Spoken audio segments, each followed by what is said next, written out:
आपने थोड़ी देर पहले जीडीपी की बात की, जीडीपी इंटू डेप्ट रेशियो बिहार उसमें टॉप पे आता है सर। आप उस पर क्या कहना चाहते हैं सर? और आप कहना चाह रहे हैं कि 24 में हमारी, मान लीजिए प्रधानमंत्री बन जाते हैं नीतीश कुमार, तो इसकी क्या गारंटी है कि आप अपने पद पे बने रहने के लिए इधर उधर आप नहीं करेंगे, फिर से पार्टी नहीं बदलेंगे और बिहार की तरह देश का बेड़ा गर्क नहीं करेंगे?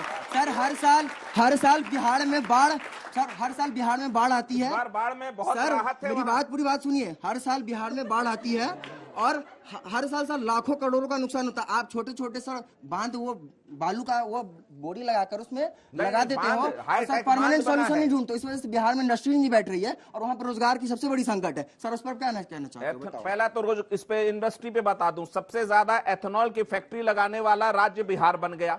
दूसरा आपका प्रश्न जो था अंजना जी, कौन था अभी इंडस्ट्रीज मिनिस्टर, कौन था सर जिन्होंने ये एथेनॉल की फैक्ट्री लगाई? नहीं, मुख्यमंत्री नीतीश कुमार हैं। कौन था? मुख्यमंत्री नीतीश कुमार हैं। और सरकार भाजपा की थी। मुख्यमंत्री नीतीश कुमार हैं। उसका जवाब लेंगे। सर ने हम लोगों को जीडीपी नहीं बताया, लेकिन इसका जवाब आप देंगे आज। इथेनॉल की फैक्ट्री अभी जो लगी है, ये किसने लगवाई है? कौन था इंडस्ट्रीज मिनिस्टर? नहीं, शाहनवाज जी मंत्री थे, इसमें कोई शक नहीं। लेकिन और सवाल एथेनॉल का परसेंटेज किसने बढ़ाया? इसमें 1% था। आप अपने बारे में बोलिए सुधांशु जी। ये तिलिस्म आपका टूटेगा, ये भ्रम आपका छूटेगा। एथेनॉल ये तिलिस्म आपका टूटेगा, ये भ्रम आपका छूटेगा। ठीक है, अगला सवाल, 2-3 सवाल ले लेते हैं, एक साथ जवाब दीजिएगा। देखिए, आज तक किसी भी गठबंधन वाली सरकार ने 5 साल सफलतापूर्वक पूरे नहीं किए हैं। आपको ऐसा क्यों लगता है कि आज तक के आपके जो मंत्री हैं 10वीं फेल, वो 5 साल में सफलतापूर्वक कार्यकाल पूरा करेंगे और परिवर्तन लाके दिखाएंगे? क्यों लगता है आपको ऐसा? ठीक है, अच्छा बैठिए, 2-3 सवाल ले लेते हैं एक साथ। सर आपने कोई बीजेपी से यहाँ सवाल पूछने वाला है? आइए, आप लोग भी आइए, इधर आइए। हाँ। सर आपने जैसा कहा कि जो एजुकेशन की बात हो रही थी कि डिग्री जो है 3 साल की वो 6 साल में मिलती है, तो उस टाइम में बीजेपी की गवर्नमेंट थी। सर 15 साल तो आप लोगों ने भी राज किया है, उस टाइम क्या था? मिलती नहीं थी, तो पीछे जाना शुरू हुआ। सर आपके अकॉर्डिंग बस उसका जन्म नहीं हुआ था, इसलिए जवाब नहीं देंगे भाई। ये हम तो इसलिए कर रहे हैं, बीजेपी की भाषा बोले थे हम, इसलिए ठीक है। 2-3 सवाल ले लेते हैं एक साथ। तिवारी जी जवाब दीजिए जल्दी से। सर आपके अकॉर्डिंग अभी जो लाठी वगैरह जो आपने बोला बिहार में, वो आपकी जीत है, तो आप जीतने के बाद वो पकौड़ा तलने के लिए अगर बोल रहे हो कि आप वो पकौड़ा तल के जॉब देंगे, तो आप क्या हमें लाठी मारवा की वाली जॉब देने वाले हैं? वो पकौड़े तलने को कहते हैं, आप लाठी चलाइएगा। मेरा सवाल ये है कि जो आप सब लोग नीतियों की बात कर रहे हैं, इससे बीजेपी भी पहले कांग्रेस सरकार थी, सबने इतने वादे किए, लेकिन कोई भी सरकार ने कुछ करके नहीं दिखाया। गूगल पे आंकड़े देखते हैं, वही बेरोजगारी वही बढ़ती जा रही है, वो अनएम्प्लॉयमेंट बढ़ती जा रही है और वो शिक्षा दर नीचे होते जा रहा है, जो भी है। पर ये बताओ कि ये नीतियां है क्या जो आप हमें बताना चाह रहे हैं? 5 साल। सुधांशु जी देखिए, इन्होंने जो बात कही, बेरोजगारी चरम पर, ये सवाल है। मैं इसी बिंदु पे आ रहा हूं। पहली बात तो मैं कह रहा हूं, एक तरफ तो हम पे ये आरोप है कि बीजेपी अपना एजेंडा लागू करती चली जा रही है, और दूसरी तरफ कह रहे हैं, दूसरी तरफ ये कहते हैं कि बीजेपी ने जो वादा किया वो कर नहीं रही। तो दो में से एक आरोप वापस लेना पड़ेगा ना। दोनों एक साथ नहीं हो सकते कि हम अपना एजेंडा भी लागू कर रहे हैं, हम अपना विवेक। अब मैं उस पर भी आ रहा हूं।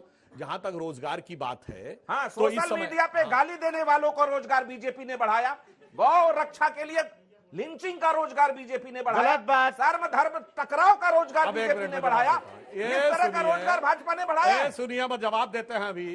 खाली मन की बात, काम की कोई बात नहीं। खाली मन की बात, आप कह रहे थे डिस्टर्ब मत करिए, आप नहीं, क्योंकि आपने किया तो मैंने आपको डिस्टर्ब किया। चलिए, डिस्टर्ब आप जवाब देता हूं, अभी डिस्टर्बिंग का जवाब दीजिएगा। ये कहते 10 लाख नौकरी देंगे, हैं? तब नीतीश जी कहते दिया ही नहीं जा सकता, मैं मुख्यमंत्री हो कह रहा हूं। अब कहते 20 लाख दिया जा सकता है। बिल्कुल। अब सुनिए, हकीकत देखिए, आपने अपने टर्न में बोलिए, आपने अपने बीच में।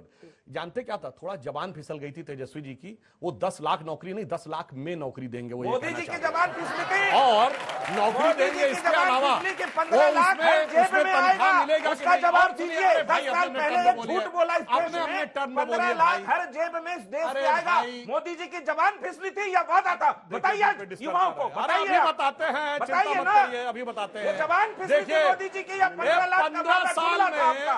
बताइए सुधांशु जी।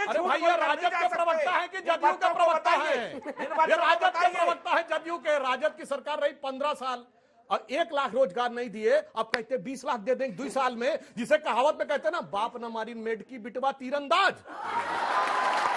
पहला तो सुधांशु त्रिवेदी से, सर इन्फ्लेशन आपको भी पता है बहुत बढ़ रहा है, ऊपर से ये तो जीडीपी है सर इन्फ्लेशन रेट 10% से ऊपर है। 7% क्रॉस है। जीडीपी याद नहीं था। जीडीपी 3.353 हमने आपको ट्रिलियन डॉलर्स की जीडीपी अभी करंट GDP सेशन पे में। डिबेट एंड करा सेकंड लीजिए सर, इन्फ्लेशन होने के बाद जीडीपी भी आप मतलब जीएसटी आप बढ़ाए जा रहे हो। आटे पे 5%। सर इंसान खाना भी खाना जानता है, ऐसा खाना दूध खाने की चीजों पर मतलब नायाब काम कर रहे हैं। हाँ बिल्कुल हम बता रहे हैं साहब।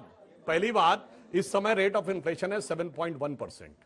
आपको पता है दुनिया में 63 देशों में रेट ऑफ इन्फ्लेशन डबल पहुंच जाएंगे। डबल घरेलू समस्या के लिए ये दुनिया चले जाते हैं, बाद में कहेंगे नहीं दुनिया में सबसे आगे देश हमारा निकल रहा मिश्रा है। जी, ये बहाना दुनिया मिश्रा का जी, मत बनाइए। आपका नाम आपकी सुधांशु हो आर्थिक गया है स्थिति क्या? हुई है। मिश्रा जी, यहाँ पे शाउटिंग मैच मत कीजिए। इधर देखिए सर, इधर इधर देखिए प्लीज अपनी अपनी बारी। सुनिए, मुझे ये चीखना चिल्लाना सुनिए, बिहार में नंबर 3 की पार्टी वाले देश चलाने के लिए दावा करने लगते हैं, यहाँ कहते हैं हकीकत न बचाओ। सुधांशु आप जी, सुनिए, सुधांशु जी, अमेरिका में जो इनकम है वो भी तो बताइए। हाँ हाँ, अमेरिका वहाँ में क्या इन्फ्लेशन इनकम दिखता है, वहाँ है? अमेरिका इन्फ्लेशन में रेट दिखता ऑफ है, इन्फ्लेशन इनकम का भी तो मतलब आप बताइए। समझते हैं? जितनी बड़ी गाड़ी होती है अगर उसमें उतनी ज्यादा स्पीड हो तो उतना बड़ा खतरा रहता है गिरने का, क्योंकि उनकी हमसे 10 गुनी बड़ी इकोनॉमी है। इसीलिए मैं कहना चाहता हूं, अमेरिका ने अपने इतिहास में स्ट्रेटेजिक ऑयल रिजर्व खोले। 23 नवंबर 2021 का व्हाइट हाउस का प्रेस रिलीज देखिए, in order to curtail price. मैं चुनौती से पूछता हूं, 200 साल के इतिहास से बताइए कभी खोला हो? अरे आज की डेट में आज पढ़िए, आज का अगर एक मिनट मैं कहता हूं भाई, अपने उन्हें क्या तरीका भाई बार बार डिस्टर्ब करने का? आपने मैंने देश तो को कुछ नहीं बोल डिस्टर्ब रहा कर दिया है। अरे सुनिए, आपकी नीतियों ने देश को भाई डिस्टर्ब कर आज दिया तक है। चैनल है ना, इमें एक प्रोग्राम आता दुनिया आज तक, सुबह ना देखो 7:45 और 10:45 पे देखना जाके। उम्र दिखाए हैं कि फ्रांस में कितनी है इस समय मारामारी, कितनी महंगाई बेरोजगारी बेल्जियम में है, कितनी स्पेन में है, वो कह रहे पूरी दुनिया में है। और सुनिए, आईएमएफ ने यह कहा है कि सिर्फ महंगाई नहीं, रिसेशन में जाने का खतरा है। उसने कहा यूरोपियन यूनियन का रिसेशन में जाने का खतरा है 50%, अमेरिका का 20%, कोरिया और जापान का 25%, भारत का 0%। अरे दुनिया में सुनामी आई हुई है, ये कह रहे हैं अगल बगल के जहाज पलटे जा रहे हैं, ये कह रहे हैं आपके जहाज खोले क्यों? आने वाली है। फ्रांस, स्पेन, बेल्जियम मत जाइए साथियों, वापस यहाँ आइए। अच्छा, राहुल गांधी को ये समझाइए, सच का आईना दिखा।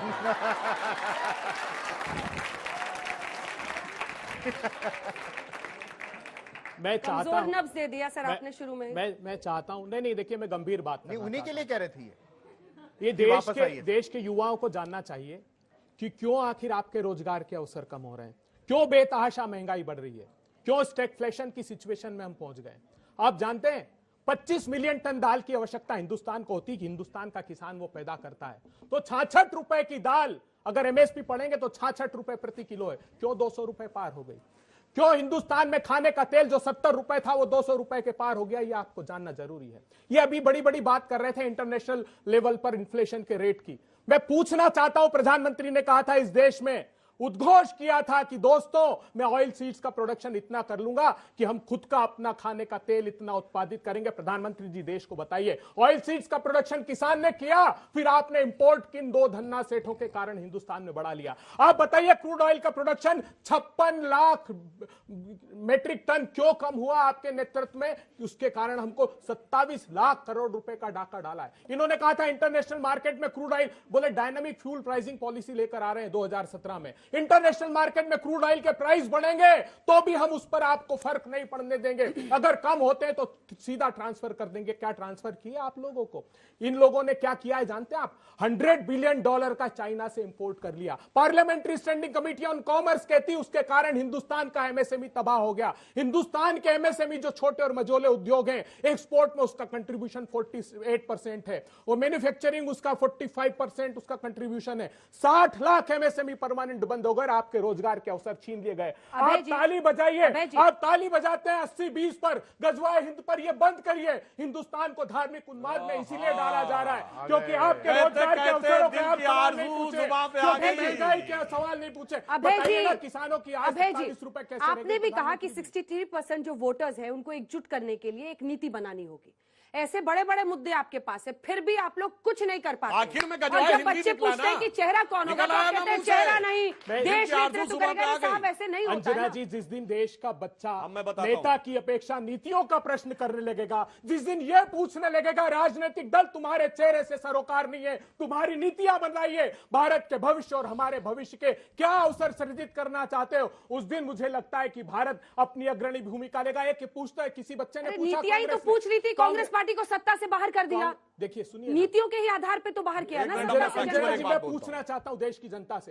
एक प्रमाण दे दीजिए। इन्होंने कहा था कि कोल का स्कैम हुआ है, आज न्यायालय ने उस पर कोई प्रमाण नहीं, इन्हें 7 वर्ष तक, वो ट्रायल कोर्ट ने कहा 2G के स्कैम में कि हम 7 वर्ष तक प्रतीक्षा करते रहे कि कोई प्रमाण आकर देगा। एक छद्म खेल खेला गया हिंदुस्तान के साथ। क्या 75 करोड़ किसानों को राहुल गांधी जी के कहने पर हमने जमीन का अधिकार नहीं दिया, जिसको प्रधानमंत्री जी वापस लेना चाहते हैं? क्या 15 करोड़ आदिवासियों को उनके आजीविका का जंगल का अधिकार कांग्रेस पार्टी ने नहीं दिया? क्या 86 करोड़ लोगों को भोजन का अधिकार कांग्रेस पार्टी ने नहीं दिया? क्या करोड़ों बच्चों को शिक्षा का अधिकार कांग्रेस पार्टी ने नहीं दिया? सूचना का अधिकार पारदर्शिता के लिए कांग्रेस पार्टी ने दिया। लेकिन आज मुझे दुख इस बात का होता है कि भारतीय जनता पार्टी जब भी उनकी नीतियों पर प्रश्न करती है तो देश के युवाओं को 80-20 में उलझा देते हैं, सांप्रदायिक उन्माद का वातावरण बना देते हैं। विभिन्न भाषा, भूषा, भेष, धर्म, संस्कृति, संस्कारों का देश है। जिस दिन आप नीतियों पर प्रश्न करना प्रारंभ करेंगे, जिस दिन आप अपने दिमाग से यह धार्मिक उन्माद को निकाल कर फेंक देंगे, उस दिन जनता में एक क्षण भी वो सत्ता रुक नहीं पाएगी। प्रॉब्लम जनता में है,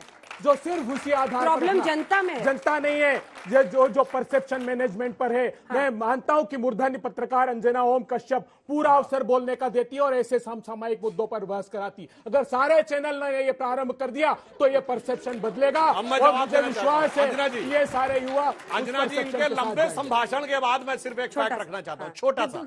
ये बताइए, जब हमारी सरकार आई उससे पहले भारत दुनिया में सेकंड नंबर का सबसे बड़ा मोबाइल हैंडसेट का कंज्यूमर था, ठीक? मगर हमारे यहां फैक्ट्री कितनी थी मोबाइल बनाने की? 2। आज हम सेकंड सबसे बड़े प्रोड्यूसर हैं, 200 से ऊपर फैक्ट्री हैं। ये जिन्न बना रहे हैं क्या ऊपर से आके? रोजगार नहीं मिल रहा है। जब बात करते हैं, सबसे ज्यादा इस समय हमारे यहां सड़क बन रही है, सबसे ज्यादा तेजी से रेल बन रही है, वो कौन बना रहा है? अभी ये बताइए, INS विक्रांत बना, जो भारत का पहला aircraft carrier totally indigenous design से लेकर मैन्युफैक्चरिंग तक किसने बनाया? केवल आके यहां फर्जी बात करना और कुल मिला के एक बात करना। देखिए, आप बोल रहे थे, मैंने आपको पूरा भाषण देने दिया, अब अपने टर्न पे। अब मैं एक लाइन ये बोलता हूं, सुनिए, बस एक लाइन, ज्यादा नहीं। आखिर में कहते हैं कि धर्म से मत लड़ाइए, ये मुस्लिम should have first right over the national resources of India, ये सेकुलरिज्म है। मजलिसे इत्तिहादुल मुसलमीन, ये सेकुलरिज्म है। मैंने इतनी गोलियां चलवाई कि मैंने 16 हिंदू मरवा दिए, 40 मर जाते तो गम नहीं था, ये सेकुलरिज्म है। हिंदू लोग कश्मीर छोड़ के चले जाओ, छोड़ जाओ, ये सेकुलरिज्म